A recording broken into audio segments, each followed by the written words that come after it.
Lyle Menendez was denied parole Friday night, one day after his brother's bid was also rejected.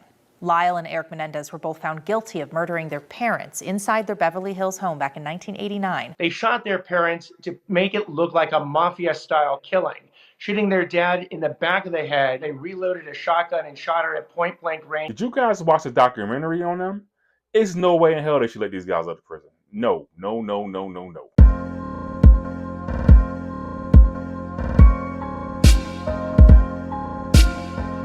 A crippling blow in the brothers' fight for freedom. Eric and Lyle Menendez both denied parole this week.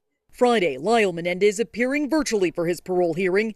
His denial coming 24 hours after his brother Eric was also denied parole.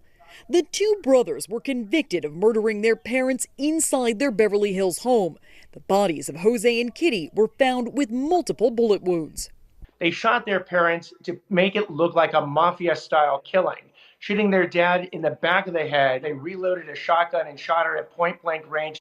During Lyle's parole hearing, he said there was zero planning, and the decision to buy guns had been, quote, somewhat impulsive and for emotional protection, and also the biggest mistake.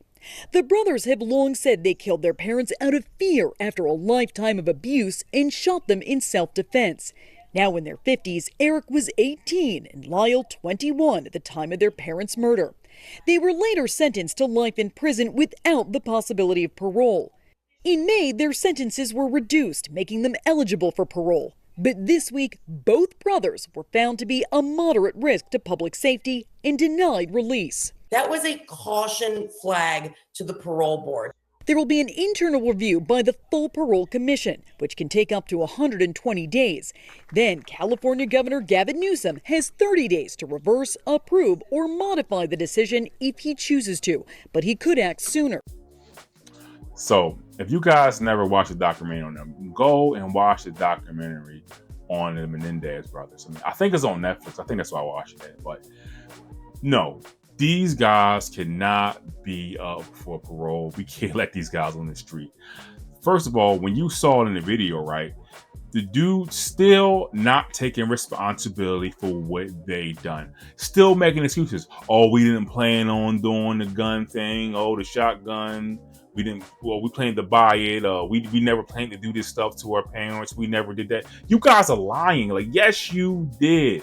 If you watch this documentary, what they did was absolutely horrible. These two people were spoiled rich kids. Their mother and father got them everything they wanted, and what happened is they were becoming adults. And then as they were becoming adults, Dad was pulling back a little bit. Dad was like, no, you can't have everything you want. You got to go out there and do stuff on your own. And then when Dad started pulling back a little bit, that's when they had the plot to go take them out for their insurance money and get a head start on their inheritance. That's what that was about. You're right. So no, these people should not be out on the street. They should not be out on parole or anything like that. Like I said in my prior video, if you watch my prior video with Felice Johnson, right, these people have no remorse. They haven't taken any accountability for what they've done. It's still somebody else's fault, right? You know, if you had a parole board, right, your thing should be like, I did this, it was wrong, I'm sorry, you know, I was 18 years old, I didn't know what I was doing.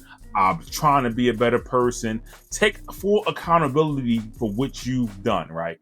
And if you can't do that, then you shouldn't be out nowhere on the street, especially that, you know, when you murdered both of your parents. Like, no. They're a danger to everybody, especially after being in the prison system for almost like 40 years, right? You've been in prison since you was 18. So you're a seasoned inmate who already has no accountability. You're a danger to everybody. I don't want to have to get in a situation with somebody like him and have to defend myself because the prison system lets you out earlier and you're not really reformed and you're not really the person you're supposed to be when you come out, right? Because what's going to happen is they're going to go out, they're going to do something to somebody else, they're going to get into altercation, and they're going to make somebody have to either defend themselves, right? And now I have to go through court, and now I have to justify why I had to hurt these people because they tried to do something to me. So no. Let them stay where they at, until you feels like, hey, they really remorseful for what they did and they really understand the gravity of what they did, let them sit in there. Because sometimes, that's just what has to happen.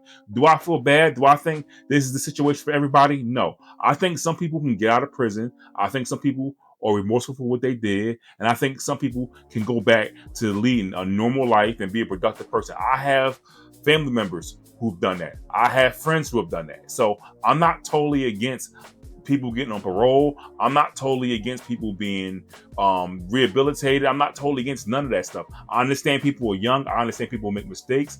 I've made mistakes as a human being. I mean, there's probably a situation or two where maybe I would have got in trouble, but you just don't get caught, right? That's what it is, right? So, and I'm pretty sure that's the story for a lot of people, right? So I'm not against people making mistakes. I'm just saying, don't keep making the same mistake and be remorseful for what you've done and take accountability for what you've done.